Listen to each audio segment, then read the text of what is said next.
Big boss season 7 നിന്ന് ഒരാൾ quit ചെയ്തു പോയിരിക്കുകയാണ്.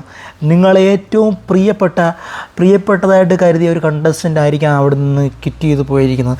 അതല്ലെന്നുകൊണ്ട് നിങ്ങൾ ഏറ്റവും വെറുക്കുന്ന ഒരാളായിരിക്കാം അതിൽ നിന്ന് ക്വിറ്റ് ചെയ്ത് പോയിരിക്കുന്നത്. അല്ലെങ്കിൽ നിങ്ങൾ മനസ്സിൽ പോലും വിചാരിക്കാത്ത ഒരു വ്യക്തിയായിരിക്കാം അതിൽ നിന്നിപ്പോൾ ക്വിറ്റ് ചെയ്ത് പോയിരിക്കുന്നത്. നിങ്ങൾക്ക് ജസ്റ്റ് ഒന്ന് കമൻറ്റ് ചെയ്യാം, അല്ലെങ്കിൽ ഗസ് ചെയ്യാം ആരാന്ന് വെച്ചാൽ. നടക്കാൻ പറ്റാത്ത വലിയ കാര്യം നടന്നതിൻ്റെ പേരിലാണ് ഈ ഒരു സീസൺ 7 നിന്ന് ആ ഒരു വ്യക്തി അവിടെ നിന്ന് ക്വിറ്റ് ചെയ്ത് പോയിരിക്കുന്നത്. അപ്പം ലൈവ് കാണുന്ന ആൾക്കാർക്ക് കൃത്യമായിട്ട് മനസ്സിലാക്കാൻ പറ്റും. ആ ഒരു കട്ടിങ് പോർഷനും കാര്യങ്ങളൊക്കെ അവിടെ വന്നപ്പോഴേ ഡൗട്ടും കാര്യങ്ങളൊക്കെ ഏകദേശം ചെയ്യുന്ന ആൾക്കാരൊക്കെ മനസ്സിലായി കാണും. അപ്പം ആരാണെന്നും വെളിപ്പെടുത്തുന്നില്ല. ഈ പറഞ്ഞ എപ്പിസോഡിനകത്ത് നിങ്ങൾക്ക് കൃത്യമായിട്ട് എല്ലാം അറിയാനായിട്ട് പറ്റും. അപ്പം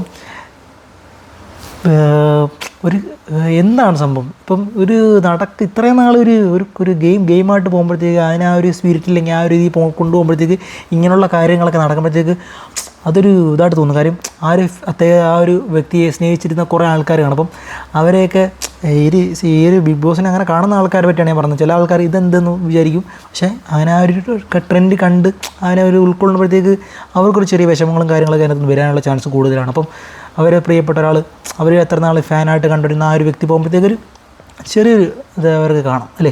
അപ്പം ഇങ്ങനെയുള്ള കാര്യങ്ങൾ ഇപ്പം ഇനി ബാക്കി ഇതിനെ പറ്റിയുള്ള ബാക്കി അപ്ഡേഷനും കാര്യങ്ങളൊക്കെ ഞാൻ നിങ്ങൾക്ക് മുമ്പിലേക്ക് തരുന്നതായിരിക്കും. അപ്പം നമ്മൾ ഈ ഒരു വീഡിയോ എൻ്റെ ഒരു ചാനൽ ആദ്യമായിട്ട് കാണുന്ന ആൾക്കാരാണെങ്കിൽ ജസ്റ്റ് നിങ്ങളൊന്ന് സബ്സ്ക്രൈബ് ചെയ്യുക, ജസ്റ്റ് ഒന്ന് ബെൽ ബട്ടൺ എനേബിൾ ചെയ്യുക. അപ്പോൾ ഇതിനൊക്കെയുള്ള വീഡിയോസ് നിങ്ങൾ പെട്ടെന്ന് നിങ്ങളുടെ ആൾക്കാരിലേക്ക് എത്തും. പിന്നെ ഈ ഒരു വിവരം നിങ്ങളുടെ ഏറ്റവും പ്രിയപ്പെട്ട ഒരു ബിഗ് ബോസ് ഫ്രണ്ടിനെ അയച്ചു കൊടുക്കാൻ താല്പര്യമുണ്ടെങ്കിൽ വീഡിയോ ഒന്ന് ഷെയർ ചെയ്ത് കൊടുക്കുക. വീണ്ടും കാണുന്നവർക്കും വണക്കം.